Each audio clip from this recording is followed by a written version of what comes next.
Okay, so part 3. We are driving to the doctor's office, and, like I said in my last video, I was thinking of all the possibilities it could be. So I get there, and the nurse doesn't say anything to me at all about what could be wrong with me or anything. And so then the doctor says, or asks me, or wait,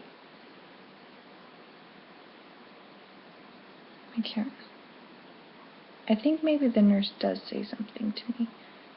She says something about, congratulations, you need prenatal vitamins or something like that. I can't remember. I think she did say something, but I was just like, whatever. I really wasn't paying too much attention because I was just so scared and nervous. So then the doctor comes in, and then he says, well, congratulations, you're pregnant. And I'm just like, what? How can this be? I took 2 pregnancy tests within a week apart from each other, and the last one being 2 weeks late, for my period. So I was just pretty much in shock because I was expecting him to say, well, you need to go into the hospital because you've got kidney failure or whatever. I don't know. Something like that. But I just sat there for a minute and I was just like, really? Are you kidding me? Like, are you serious? And so I look over at my husband and he was just like looking at me, and we were just kind of all sitting there, and he's like, are you okay? And then at that point I started crying, and I said, I'm just really overwhelmed because, there's a human being living inside of me, and I didn't even know it, for however long it was. I think by then it was like a month.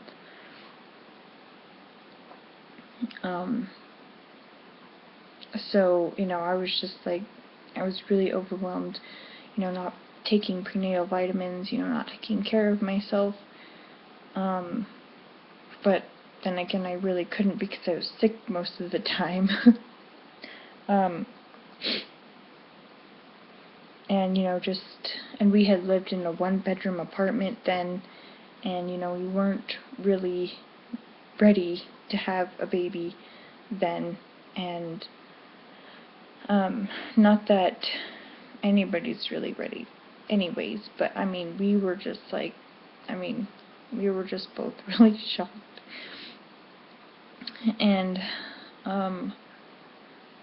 so then he said, well, I'll give you a prescription so you can get some prenatal vitamins, and you need to start taking them as directed. And I said, well, okay, I will definitely do that.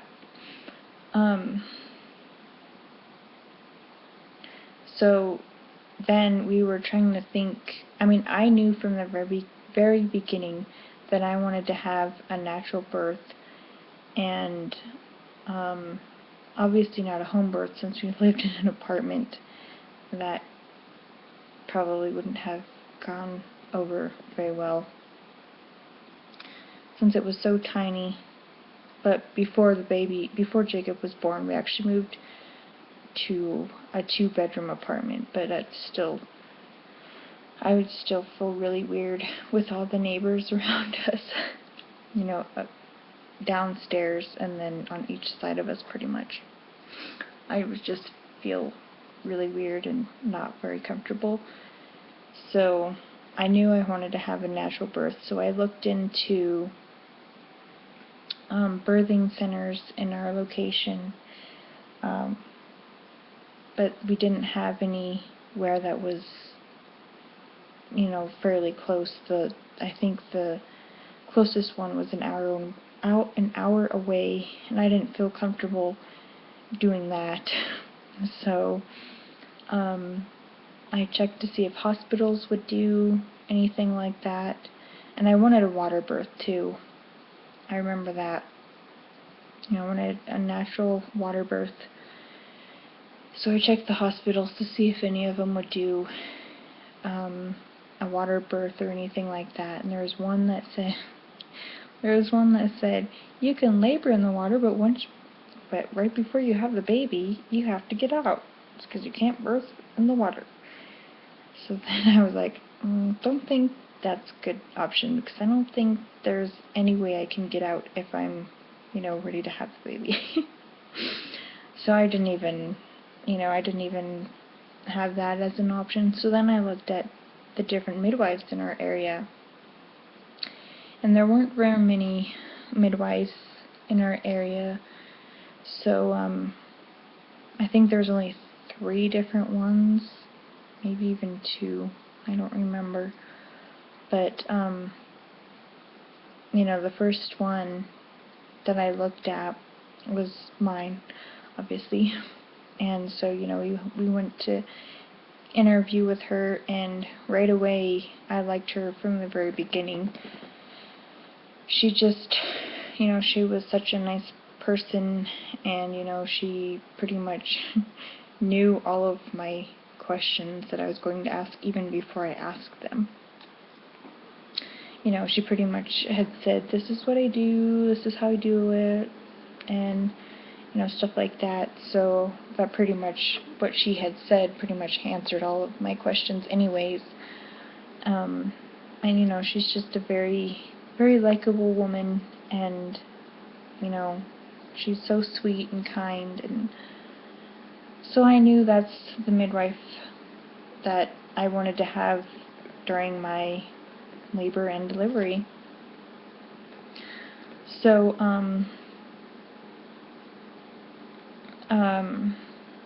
so we got all that information all together so that we could start seeing her. And my husband and I were still kind of shocked at that point, and this was like, a month and a half, maybe even 2 months not since we found out, but since, it all started, I guess, from my last period. We were still not quite getting it that, less than 9 months, we were going to have a baby, we were going to be more than 2, we were going to be 3. So, I don't know when I finally got excited about it, but it took a while because, it was scary at first because I didn't know what was wrong with me, and, I wasn't even expecting it, and, our living situation wasn't the best then, so, it took me a while for me to get excited about it. And my husband, I don't even know when he got excited about it, but I think throughout the whole pregnancy, he was just scared because, he didn't know what to expect, which is understandable. And plus, I wanted a natural water birth, and I'm so glad he agreed to that, and he was on board with that, because I don't know what I would have done if he wasn't. But, I made him read a lot of stuff about different scenarios of, hospital births and natural water births. And, he agreed that, a natural water birth, seemed safe, and it looked, it is safe. So, he agreed. And that's how we found our midwife, Jessica. And we decided that we wanted to have the baby at her house. That was an option. It was either, our apartment or her house. So we went to her house. So, excuse me. So, I can't remember when or how far along I was.